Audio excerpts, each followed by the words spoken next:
frères, vous savez, sang là, son vital qui est très important. Le sang vital, c'est l'énergie. Et puis, c'est sang là qui est très important. Sang, c'est en nous qui coule, que les profitants fait couler. Parce que si Paris c'est à nous, la Guadeloupe c'est à nous. Si Marseille c'est à nous, la Guadeloupe c'est à nous. Alors c'est important que sans nous, sans ancêtres à nous qui coulaient pour nous quand même, que nous allons lever pour ça. Et que c'est très important, vivre en ce sens-là, ça quoi.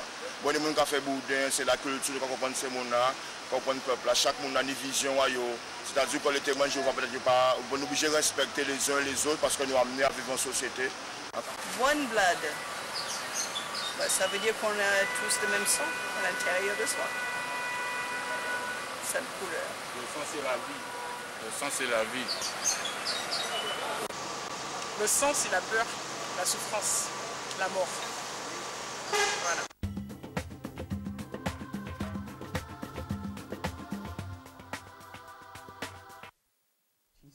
Bonsoir Rudy. Bonsoir Stéphanie, bonsoir Stéphane.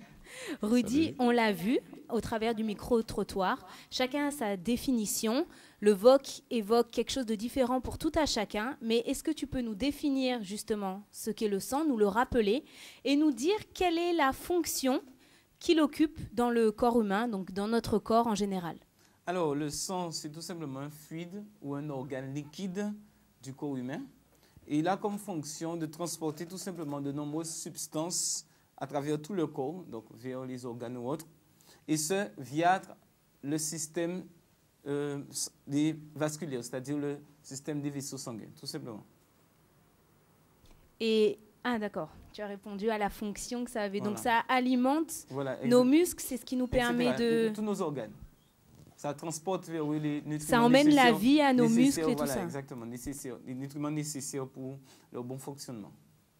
Alors oui, on sait que le sang peut sauver des vies. Alors un exemple, quelqu'un qui a fait un accident, il a perdu son sang, d'accord. Et ce qui est étonnant aussi, c'est de voir la diversité raciale et qui accompagne ce sang, si je peux dire. Oui, est-ce qu'il y a un enseignement à en sortir? Alors donc, la science, c'est vrai, nous a appris que le sang véhicule, je le disais, tous les nutriments nécessaires aux organes pour leur survie. Mais la Bible nous apprend que la vie est dans le sang. La vie, l'âme, est dans le sang. Donc, lorsqu'on donne de son sang, quelqu'un, on donne un peu de sa vie. Et ceci, malgré la diversité des couleurs chez la race humaine. Il n'existe qu'une seule couleur de sang qui est répartie en 8 groupes sanguins. Alors, je vais donner un exemple. Ça veut dire que si, par exemple, j'ai un accident et qu'il y a de disponible que le sang d'un blanc, d'un hindou, d'un chinois, d'accord, ou de noir, mon salut peut ne pas se trouver forcément dans le sang du noir, mais dans le sang du blanc ou du chinois que je n'aimerais pas, par exemple. Donc, ça veut dire quoi? Que le sang va au-delà du statut social, il va au-delà des races, il va au-delà des ethnies, des religions, d'accord, convictions religieuses. C'est l'eau rouge. Et en plus, une leçon à tirer, c'est que j'ai le privilège de pouvoir donner une partie de ma vie. Ça, c'est un acte d'amour à quelqu'un. Et ça veut dire aussi qu'il y a quelqu'un que je ne connais pas, que je dois aider, qui a besoin de mon sang, et aussi quelqu'un dont j'ai besoin. J'ai certainement besoin au cas où il m'arriverait malheur. Donc, ça nous montre encore l'interdépendance des hommes les uns envers les autres, qu'on voit comment ils peuvent se haïr certaines fois. Alors le sang témoigne l'unité qui devrait exister dans le monde, dans ce monde avec tant de controverses, de combats. Très bien, exactement. Oui, dit, dans les Écritures, on découvre en fait que le sang de Jésus a coulé. Mm-hmm. En quoi ce fait est important pour l'humanité? Alors, on a vu que la vie est dans le sang. Et qu'en donnant une partie de mon sang, je donne une partie de ma vie. Alors, la différence entre mon sang, le sang que je pourrais donner à quelqu'un, et celui de Jésus, c'est que ce sang était divin.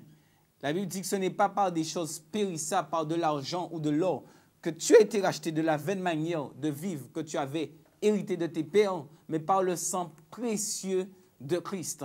Donc, c'est un sang précieux parce que... Racheter, quand tu dis racheter, alors, ça ressemble un peu à un jargon. Alors, justement, racheter, c'est-à-dire quoi? L'homme appartenait à Dieu en tant que créature. Et lorsque l'homme a péché dans le jardin d'Éden, il est devenu esclave du diable. Il est devenu, quelque part, fils du diable, entre guillemets. Et donc, lorsque Jésus est venu sur la terre, a donné cette possibilité à l'homme de se réconcilier avec lui, c'est comme s'il l'achetait de nouveau. L'homme avait de nouveau cette possibilité d'appartenir à Dieu. Ce rachat, c'est par le sang, ce que tu veux Voilà, dire. tout simplement, exactement. Ouais. Donc, ce n'est pas par des millions de dollars, c'est par le sang précieux de Christ. Donc, voilà pourquoi ce sang, parce qu'il était divin, il a le potentiel de sauver pas juste un homme, mais l'humanité entière. Donc, en fait, c'est Dieu qui donne sa vie pour que nous puissions revivre dans notre mort spirituelle. Je m'explique. C'est quoi la mort spirituelle? La Bible explique la mort spirituelle comme étant la séparation qu'on a avec Dieu. Tous ont péché et sont privés de la présence de la gloire de Dieu. Donc l'homme est éloigné, il a beau prier, mais ses prières retombent sur sa tête. Enfin, la plupart du temps. Mais maintenant, Dieu donne cette possibilité à l'homme à cause du sang de Jésus-Christ qui a pardonné les péchés de l'homme devant Dieu. Il lui donne cette possibilité vraiment de pouvoir revivre, se réconcilier avec Dieu, revivre spirituellement, c'est-à-dire avoir de nouveau une communion, une communication avec Dieu. Et quand on sait que, par exemple, chaque homme possède environ 5 litres de sang, et que 5 litres, hein? 5 litres de sang, et que Jésus a dû être vidé d'une bonne partie de son sang, vu toutes les blessures qui lui avaient été infligées. Et comme par hasard, 5, c'est le chiffre de... La grâce. C'est le chiffre de la grâce. Donc, c'est nous dire, par ce sang qui a coulé, nous avons hérité de la grâce de Dieu parce que nous étions, la Bible dit, morts par nos péchés, nos offenses. Donc, à cause de nos rébellions devant Dieu, nous étions considérés comme étant morts, n'ayant pas de communication avec lui. Et de plus, ce sang de Jésus, ça a été le moyen pour Dieu de renouveler une alliance avec l'homme. On sait que chez la plupart des anciens peuples primitifs, le sang, l'alliance du sang était la plus forte. Il y a plusieurs alliances, on pouvait s'échanger des objets, mais celle du sang était la plus forte. Et c'est ce que Dieu a fait avec nous. Oui, on voit souvent dans les films, des enfants ou quoi qui se coupent, chacun, ils joignent leur sang. Exactement. Et ça veut dire quoi en fait, cette alliance de sang? En fait, c'est vraiment que...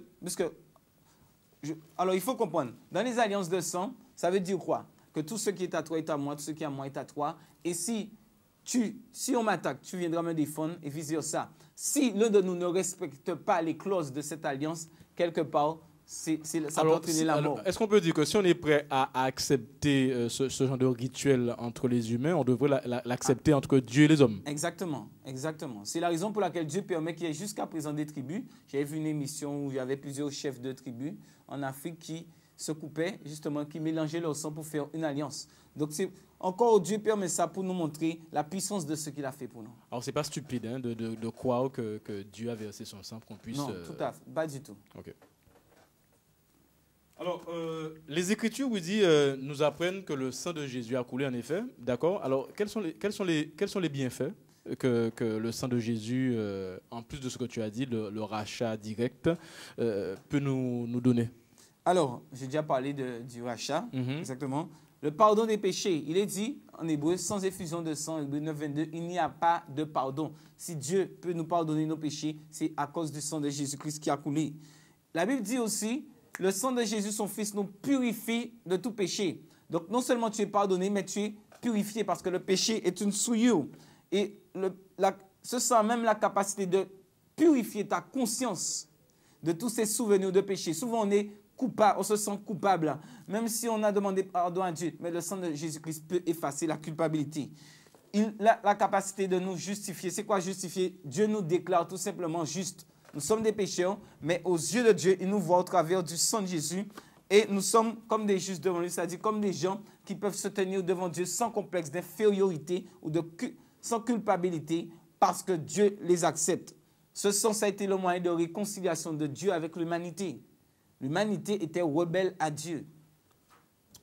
Elle nous parle que ce sang nous donne la paix, une paix avec Dieu. Il nous permet de nous approcher de Dieu. Parce que Dieu dit, qui oserait de lui-même s'approcher de moi? Dieu est saint, il faut le savoir.